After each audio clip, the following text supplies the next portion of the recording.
Bonjour tout le monde. Cette semaine j'avais vachement envie de vous parler de vente et de création de produits, du coup j'en ai profité pour lancer une promo flash qui se termine ce soir sur ma formation comment créer sa première formation avant la fin de la semaine. C'est une formation complète où je vous explique tous les process que j'utilise pour créer mes propres formations et les mettre en ligne en quelques jours seulement. Donc si jamais vous étiez dans l'idée de créer votre première formation mais que vous ne savez pas exactement par quel bout commencer, comment vous organiser, etc., cette formation est faite pour vous. Je vous explique vraiment tout, alors n'hésitez pas à y jeter un coup d'œil. Vous avez moins 40% avec le code VENTE jusqu'à ce soir seulement. Maintenant que ça c'est dit, on va repartir sur ce sujet de formation en ligne, puisque comme vous l'avez vu dans le titre, j'ai eu envie de vous parler un petit peu des différents formats de formation qu'il est possible de créer. Et vous allez voir que honnêtement, il y a de quoi faire, vous avez largement de quoi choisir votre format préféré en fonction de vous, mais je vais quand même vous donner mon petit avis sur ce que moi je préfère, ce que moi j'utilise et pourquoi pour moi c'est le mieux, le top du top, à la fois pour la création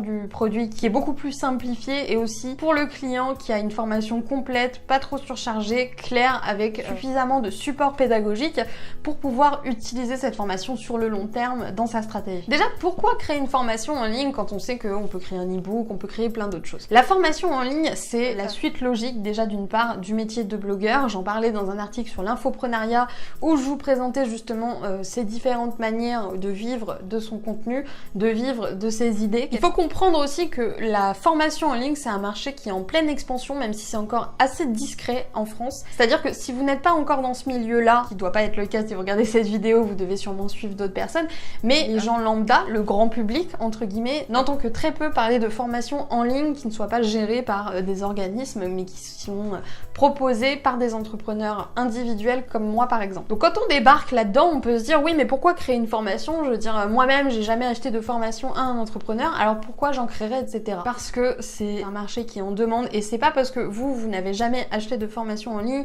que ça veut pas dire qu'il y a plein d'autres gens qui seront prêts à en acheter. Moi je sais que c'est quelque chose qui me bloquait au début dans le sens où je me disais oui mais j'ai jamais acheté de formation en ligne, alors pourquoi en créer une? Et tout simplement parce que il y a des gens qui sont demandeurs de ce format-là, il y a des gens que ça intéresse de suivre ce type de contenu-là et ça va sûrement être votre cas à un moment ou à un autre. Si vous n'avez encore jamais suivi de formation en ligne mais que vous êtes dans le business en ligne en général, il y a forcément un moment où vous allez vous dire là je pense que j'ai besoin d'une formation pour améliorer ma croissance, pour améliorer mes résultats, pour m'améliorer moi-même et mieux faire tourner mon blog, mon entreprise ou autre. Et d'autre part, on va pas se mentir, la formation en ligne ça reste le moyen le plus rentable de gagner de l'argent avec un blog, parce que les autres possibilités que vous avez à chaque fois ça va être assez restreint au niveau des gains. Par exemple si vous êtes sur Google AdSense qui est pour l'affichage de publicité, si vous n'avez pas une audience titanesque avec des milliers de visiteurs par jour, vous n'allez pas gagner de quoi vivre, ça c'est sûr et certain. Google AdSense c'est 2 centimes par jour avec une centaine de visiteurs, donc autant vous dire qu'il en faut pas mal pour que ça vous fasse un salaire décent. Idem pour l'affiliation, même si là les gains restent quand même toujours un petit peu plus intéressants, vous ne toucherez jamais 100% du produit, mais juste une partie qui correspond à votre commission. Le fait de créer vos propres produits, c'est quelque chose de rentable dans le sens où vous n'avez pas besoin de matières premières, vous n'avez pas besoin de faire de commandes à votre fournisseur, vous n'avez pas besoin de créer le produit plus d'une fois puisqu'il s'agit d'un produit numérique, donc il faut être honnête, c'est quand même la meilleure manière de rentabiliser un blog rapidement et finalement peut-être aussi de se faire entre grosses guillemets le plus d'argent tout en apportant quand même, et j'insiste là-dessus, une valeur beaucoup plus grosse à votre audience puisque dans une formation on va pouvoir rentrer dans les détails, vraiment expliquer beaucoup de choses qui vont bien sûr beaucoup plus aider les personnes qui ont acheté la formation que les lecteurs de nos articles gratuits par exemple. En plus de ça, c'est quelque chose de tristement vrai, on se comporte jamais de la même manière face à un contenu gratuit et face à un contenu payant. Les personnes qui achèteront votre formation auront certes fait un investissement, mais ils seront beaucoup plus impliqués que si vous leur proposiez tout ça gratuitement puisqu'ils auront quand même dépensé de l'argent, ils auront investi, et pour que cet investissement soit vraiment rentable, il va falloir qu'ils suivent la formation, qu'ils suivent vos conseils, et de cette manière-là, vous apportez un maximum de valeur à votre client, à votre lecteur. Et d'ailleurs, je le vois moi-même avec les clients de ma formation, je reçois très souvent des messages de personnes qui me remercient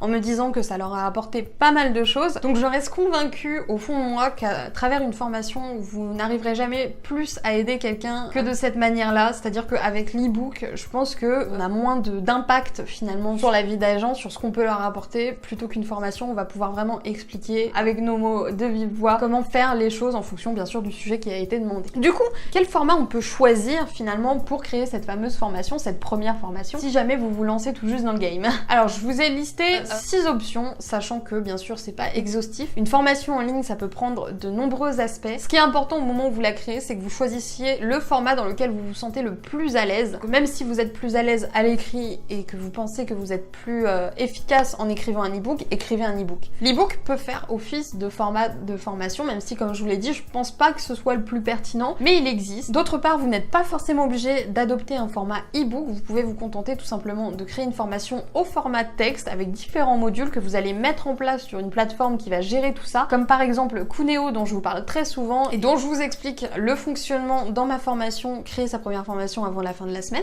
À choisir si le format écrit c'est vraiment ce que vous privilégiez, moi je vous recommande plutôt d'opter pour cette option, c'est-à-dire de faire une formation écrite plutôt que de proposer un format e-book qui a tendance à la fois à être un petit peu lourd et aussi peut-être pas très clair au niveau de la pédagogie, encore une fois, parce que moi je trouve ça beaucoup plus simple quand on me dit module 1 conception, module 2 création et module 3 vente plutôt que un e-book complet gros comme ça où on va tout m'expliquer un petit peu dans tous les sens. Un format qui rejoint un petit peu l'écrit mais qui est pour moi le level supérieur, et si vous avez la possibilité de faire ça, clairement faites-le parce que c'est le mieux du mieux, ce sont les fichiers PDF. Avec des outils gratuits comme canva.com, vous avez la possibilité de créer de très beaux diaporamas, de très belles présentations A4, etc. Donc faites-vous plaisir, laissez votre imagination parler et proposez à vos élèves, à vos clients, des PDF qui soient jolis, qui soient aussi utiles, je pense que c'est quand même ça le plus important avant le joli, et qu'ils pourront surtout réutiliser. Faire des PDF pour faire des PDF, clairement ça sert à rien. Moi c'est quelque chose que je propose dans toutes mes formations. À chaque module, vous avez un fichier PDF qui récapitule le tout. Et là où je suis un petit peu fière, on va dire, de cette réutilisation là, c'est que le PDF ne va pas seulement me servir à offrir un support pédagogique à mes lecteurs, mais il va aussi me servir de base pour les vidéos que je vais tourner, puisque vous avez aussi la possibilité, bien entendu, de faire une formation vidéo, et là à nouveau pas mal d'options différentes. Soit vous faites comme moi et vous utilisez le fichier PDF comme fond, comme diaporama, donc en gros vous mettez les images et vous parlez par-dessus les images. C'est simple, c'est efficace et ça vous permet de vous concentrer à 200% sur ce que vous dites et pas sur la tête que vous avez dans le retour caméra. Mais vous pouvez aussi très bien vous filmer comme ça en train de parler, à condition bien sûr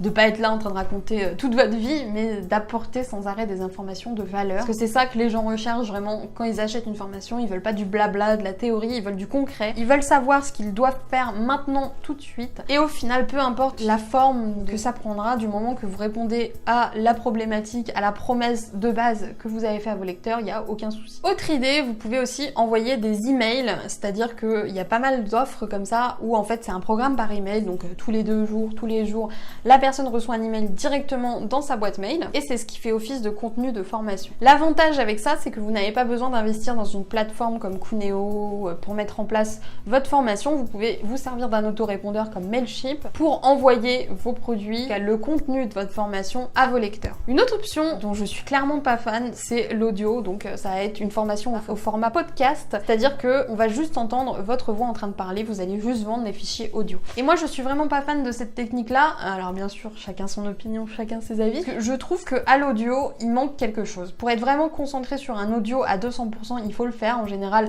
les podcasts, les trucs comme ça, c'est le genre de truc qu'on écoute en faisant la vaisselle.